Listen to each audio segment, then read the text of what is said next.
आज के इस लेक्चर में हम रिड्यूसिबल टू क्वाड्रेटिक इक्वेशन की टाइप फिफ्थ को डिस्कस करेंगे। तो इसमें हमें ये कहा जाता है the equation of the type x plus A x plus B x plus C x plus D equal to E. यहाँ पे ए बी और सी जो हैं, सी और डी ये और ई जितने भी हैं ये कांस्टेंट हैं जो यूज हुए हैं। क्लियर। उसके अलावा इस इक्वेशन में ये कहा जाता है कि आपके पास अगर a प्लस बी का आंसर c प्लस डी के इक्वल आता है तो हम उसे सॉल्व कर सकेंगे। ज़रूरी नहीं है आप जो है a और b को आपस में ऐड करें, आप a और c को भी आपस में ऐड करें और उसका आंसर फिर बाकी जो दो बचेंगे अलजेब्रिक एक्सप्रेशन उनके कांस्टेंट को सम करने के इक्वल आता है तो फिर आप उन दोनों को आपस में मल्टीप्लाई करवा सकेंगे और वो इक्वेशन आपके पास रिड्यूस हो सकेगी। अगर कुछ इक्वेशन ऐसी भी होती हैं, मिसाल के तौर पे 9th 10th के सिलेबस में तो नहीं है, लेकिन इन जनरली अगर बात की जाए तो कुछ इक्वेशन ऐसी होती हैं जिनको हम जो है जिनके कांस्टेंट को आपस में किसी दो कांस्टेंट को आपस में ऐड करते हैं तो वो अनदर किसी दो के इक्वल नहीं आते, तो उसे हम रिड्यूस नहीं कर सकेंगे। इसी तरीके से एक्सरसाइज 1.3 के क्वेश्चन नंबर 15 को हम देखते हैं। ठीक है, तो क्वेश्चन नंबर 15 में हमें ये कहा जाता है कि रिड्यूस इनटू क्वाड्रेटिक फॉर्म। ठीक है, ये अगर आप इक्वेशन देखेंगे तो आपको पता चल जाएगा कि ये टाइप 5 से रिलेट करती है। ठीक है, अब टाइप 5 में हमें यह कहा गया कि कोई से दो कांस्टेंट को आपस में ऐड करें तो उनका आंसर किसी और दो कांस्टेंट जो x में ऐड हो रहे हैं या सब्ट्रैक्ट हो रहे हैं उनमें जो है उनको ऐड करने से या सब्ट्रैक्ट करने से वो आपस में इक्वल आने चाहिए। यानी कि हम ये भी कह सकते हैं ये दोनों जो हैं किसी नंबर l के इक्वल होने चाहिए। ठीक है, इसी तरीके से अब हम ये देखते हैं, अगर मैं मैं कहता हूं मैं 1 को ऐड करता हूं और 3 को ऐड करता हूं तो ये मेरे पास 4 होता है। ठीक है, लेकिन यहाँ पे जब आप मैं लेता हूँ -5 और -7 तो देखें मैं यहाँ पे लिखता हूँ 1 प्लस 3। देखें दोनों 1 के साथ भी प्लस का साइन है, 3 के साथ भी प्लस का साइन है। इसी तरीके से यहाँ पे -5 लेता हूँ और यहाँ पे -7। इनको जब मैं सॉल्व करता हूँ यहाँ पे मेरे पास 4 आता है। ठीक है, इसी तरीके से इसको जब मैं सॉल्व करता हूँ -12 आता है जो कि इसके इक्वल नहीं है। ठीक है, तो मीन हम x प्लस 1 और x प्लस 3 को नहीं ले सकते। ठीक है स्टूडेंट, अब इसी तरीके से मैं आगे चलता हूँ। मैं ये करता हूं कि मैं एक एक्सप्रेशन लेता हूं यहां से। ठीक है, यानी कि x प्लस 1 का एक ये वाला एक्सप्रेशन ले लेता हूं, इसको इस तरह से लिखता हूं x प्लस 1। ठीक है, और उसके बाद x माइनस 5 लिखता हूं। ठीक है, और उसके बाद x प्लस 3 लिखता हूं और उसके बाद x माइनस 7 लिखता हूं। ये मेरे पास होगा 192 के। ये मैंने सही लिखा। अब मुझे पता कैसे चला है, देखें मैंने डायरेक्ट ही इसको लिख दिया, लेकिन ये एक स्टेप के बाद लिखना होता है। वो स्टेप कौन सा है वो देखें जब मैं 1 को -5 1 और -5 को ऐड करता हूं और उसके अलावा मैं जो है +3 और -7 को सॉल्व करता हूं तो दोनों का आंसर मेरे पास -4 के इक्वल आता है। क्लियर स्टूडेंट, यानी कि इसका भी आंसर हमारे पास क्या आता है -4 और इसका आंसर क्या आता है -4। जब आंसर दोनों के सेम आते हैं तो इसका मतलब ये हुआ कि अब हम इजीली मल्टीप्लाई करवा सकते हैं x प्लस 1 x माइनस 5 को, इसी तरीके से x प्लस 3 और x माइनस 7 को। ठीक है, अगर इन दोनों के आंसर आपस में सेम नहीं आते तो फिर हम इनको आपस में मल्टीप्लाई नहीं करवा सकते। क्लियर स्टूडेंट, अब हम मल्टीप्लाई करवाएंगे। अब ये है हम मल्टीप्लाई करवाते हैं x को x माइनस 5 से, तो हमारे पास होता है x स्क्वायर -5x। 1 को मल्टीप्लाई करवाते हैं +x एंड -5। क्लियर, एक ये एक्सप्रेशन आपके पास बन गया जब आप इन दो को आपस में मल्टीप्लाई करवाते हैं। क्लियर, अब मैं मल्टीप्लाई करवा रहा हूं इन दो को। ठीक है, अब इन दोनों को मल्टीप्लाई करवाने से देखें ये हमारे पास होता है x square -7x plus 3x and 7 3 -21। This is equal to 192। Clear, अब मैं मज़ीद इसको थोड़ा सा सॉल्व कर लेता हूँ, ठीक है। सॉल्व करते हुए हमारे पास ये होगा कि ये एक्स स्क्वायर होगा और ये हमारे पास -4x होगा, क्योंकि -5x है प्लस x है इसमें, तो ये -4x बचेगा और यहाँ से -5। Clear student. उसके बाद ये है एक्स स्क्वायर, ये -7x में +3x ऐड करेंगे तो ये हमारे पास +4x होगा, -21 और यहाँ पे -192 को इस तरफ +192 को इस तरफ ले आएंगे राइट साइड पे, सॉरी लेफ्ट साइड पे, तो ये हमारे पास -192 होगा। तो ये कंप्लीट एक्सप्रेशन इक्वल टू 0 हो गया। देखिए यहाँ पे हमने एक चीज़ का ख्याल रखा था कि दोनों के आंसर सेम आने चाहिए, ठीक है। इसी वजह से अब इस एक्सप्रेशन में, दोनों अलजेब्रिक एक्सप्रेशन में हमारे पास ये जो है बने, जो ये हमारे पास जो है ये सेम आएंगे। अगर वहाँ पे हम इस चीज़ की केयर ना करते कि हम जो है हमारे आंसर सेम ना होते और अपनी तरफ से हम मल्टीप्लाई करवा लेते, तो फिर आगे हमारा क्वेश्चन सोल्व नहीं होना था, ठीक है। तो अब हम सपोज करते हैं, लेट करते हैं जी x square -4x equal to another variable, मैं y कहता हूँ, y के इक्वल हम लेट कर लेते हैं और इसको जो है मैं स्टेरिक कहता हूँ, ठीक है। इक्वेशन स्टेरिक है और ये हमारी इक्वेशन 1 है। क्लियर। नाउ इक्वेशन 1 बिकम, देखिए इक्वेशन 1 में हम अब क्या करेंगे, जहां पे हमारे पास एक्स स्क्वायर -4x है वहां पे हम y को पुट कर लेंगे। तो y को पुट करने के बाद हमारे पास कुछ इस तरह से हमें एक्सप्रेशन मिलता है, y -5 and y -21 and -192 equal to 0। इन दोनों को आपस में मल्टीप्लाई करवाते हैं, ठीक है। मल्टीप्लाई करवाते हुए हमारे पास क्या होगा, y square -21y, clear, -5y और 5 को 21 से मल्टीप्लाई करवाएंगे तो माइनस माइनस प्लस होगा, क्लियर, और 105 होगा और -192 इक्वल टू 0। Clear student. अब मज़ीद इसे थोड़ा सा सॉल्व कर लेते हैं हम। तो हमारे पास ये होता है वाई स्क्वायर, ये इनको आपस में ऐड करते हैं तो ऐड करने से हमारे पास आंसर आता है -26y। क्लियर। और इनको सॉल्व करते हैं तो बाकी जो हमारे पास वैल्यू बचती है, नंबर बचता है, वो 87 इक्वल टू 0। अब यहाँ ये हमारे पास, हम ये करते हैं, हम इससे जो है बाय यूजिंग क्वाड्रेटिक फार्मूला भी यूज़ कर सकते हैं, ठीक है, और कंप्लीट स्क्वायर मेथड भी यूज़ कर सकते हैं और फैक्टराइजेशन भी कर सकते हैं। अब मुझे लग रहा है कि इसकी फैक्टराइजेशन हम इजीली कर सकते हैं, ठीक है स्टूडेंट। तो फैक्टराइजेशन करते हुए हम ये देखते हैं कि हमारे पास ये 87 है, ठीक है, यानी कि 87 को वाई स्क्वायर से जब हम मल्टीप्लाई करवाएंगे तो ये होगा -87y²। अब कोई दो ऐसे नंबर आपको माइंड में आपके होने चाहिए, क्योंकि पेपर में आपके पास इतना टाइम, आपने शॉर्टेस्ट, ये क्वेश्चन जो है आपका लॉन्ग आना होता है, ठीक है। तो पेपर में आपने जितना हो सके क्वेश्चन आपको अच्छे तरीके से तैयार होना चाहिए, ताकि आपके क्वेश्चन जो है मैथमेटिक्स देखें, याद रखें, हमेशा आपके हाथों पे होती है, ठीक है। तो अगर आपको इस क्वेश्चन को आप पूरा साल बार बार करेंगे तो आपको पता होगा, ठीक है, कि इसके फैक्टर जो बनते हैं, एक तो बनता है -29x और +3x, ठीक है।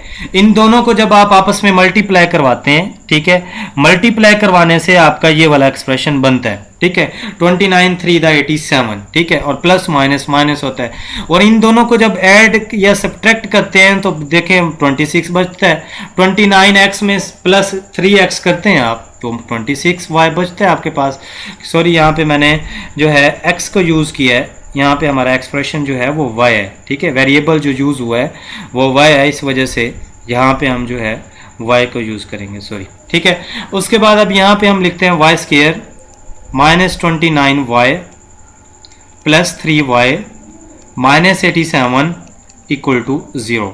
Clear student. अब इजीली हम जो है इसमें से y को कॉमन ले सकते हैं, ठीक है। y कॉमन लेंगे तो बाकी एक्सप्रेशन जो हमारा बचेगा y -29, क्लियर स्टूडेंट। और उसके बाद फिर यहाँ से हम +3 कॉमन ले सकते हैं और बाकी एक्सप्रेशन जो हमारे पास बचेगा वो होगा y -29 इक्वल टू 0। ठीक है स्टूडेंट। अब इस एक्सप्रेशन में ये देखते हैं हम, ये इन दोनों में हम जो है y -29 को कॉमन ले सकते हैं। क्लियर। इनको कॉमन लेने के बाद बाकी जो हमारे पास एक्सप्रेशन बचेगा वो होगा y +3 इक्वल टू 0। अब यहाँ पे हम ये देख रहे हैं कि हमारे पास बोथ जो है इक्वल टू 0 है, y -29 भी और y +3 भी। तो हम ये करते हैं कि दोनों को 0 के इक्वल पुट कर लेते हैं। ठीक है, 0 के इक्वल पुट करेंगे तो हमारे पास क्या होगा, y -29 equal to 0 and y +3 equal to 0। This follow by y is equal to 29 and y is equal to -3। ठीक है स्टूडेंट, ये जो आंसर है हमारा ये y का है। ठीक है, याद रखें हमें y के आंसर नहीं चाहिए।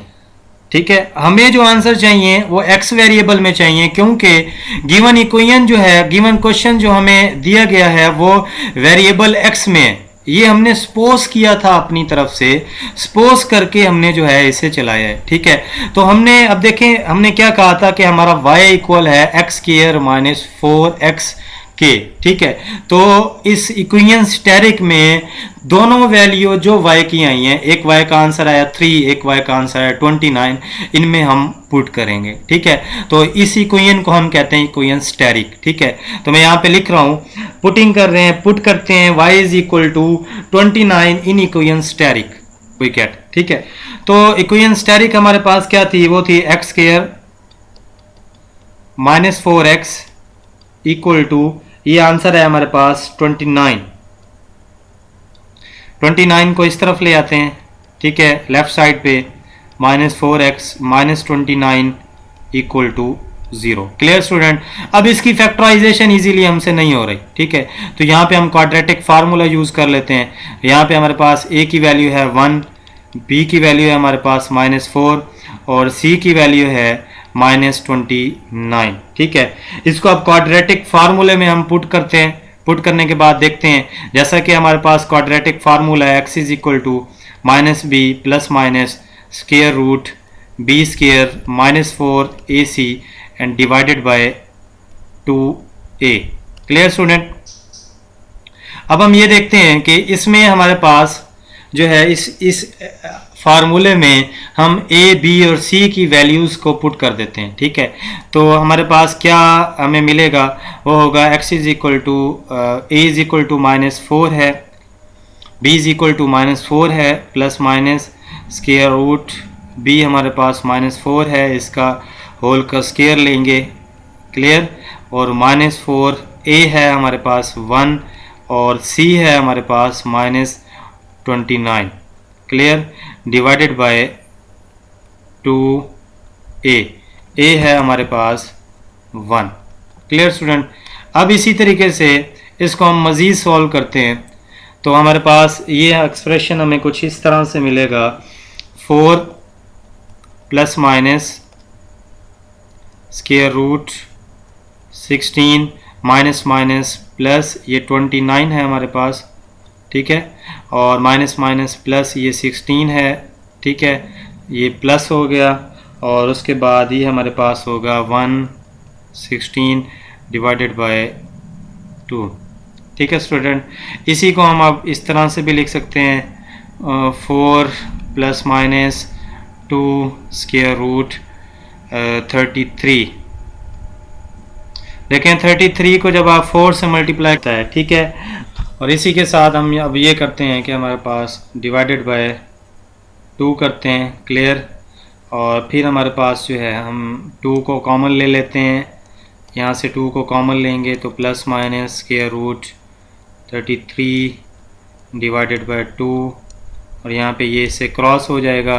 तो एट द एंड आपके पास जो x के 2 आंसर आएंगे वो ये होंगे, 33 ये स्क्वायर रूट में, ठीक है।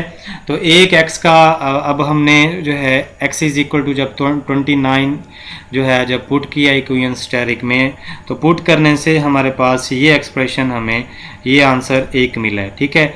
अब हम x is equal y is equal to put करेंगे जो हमारे पास दूसरी वैल्यू है जो y की हमने निकाली है वो है y इज इक्वल टू -3, ठीक है।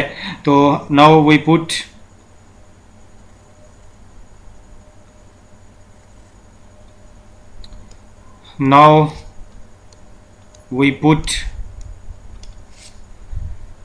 y is equal to -3 in equation steric we get, ठीक है। इक्वेशन स्टेरिक है हमारे पास x स्क्वायर -4x, वहाँ पे हम पुट करते हैं -3 को इस तरफ ले आते हैं तो वो हमारे पास होता है +3, ठीक है। +3 इक्वल टू 0, इसकी फैक्टराइजेशन करते हैं, x स्क्वायर फैक्टराइजेशन इसकी होगी -3x and -x and +3 equal to 0, ठीक है। अब यहाँ से हम ये करते हैं कि हमारे पास हम x को कॉमन लेते हैं तो x -3 होगा, और -1 को कॉमन लेते हैं तो फिर भी आपके पास x -3 होगा इक्वल टू 0। तो x -3 कॉमन लें, ठीक है। तो वहाँ से आपके पास ये आपके पास x -1 आ जाएगा, क्लियर। उसके बाद फिर आप ये देखें कि आप दोनों को जो है 0 के इक्वल पुट करेंगे, क्लियर। x -3 को भी 0 के इक्वल पुट करेंगे, x -1 को भी 0 के इक्वल पुट करेंगे, तो यहाँ से आपके पास x इज़ इक्वल टू 1 आएगा और यहाँ से आपके पास x इज़ इक्वल टू 3 आएगा। सो हमारा सोल्यूशन सेट जो है एट द एंड इस इक्वेशन का वो ये होगा कि एक तो हमने इसका सोल्यूशन जो निकाला है वो है +-2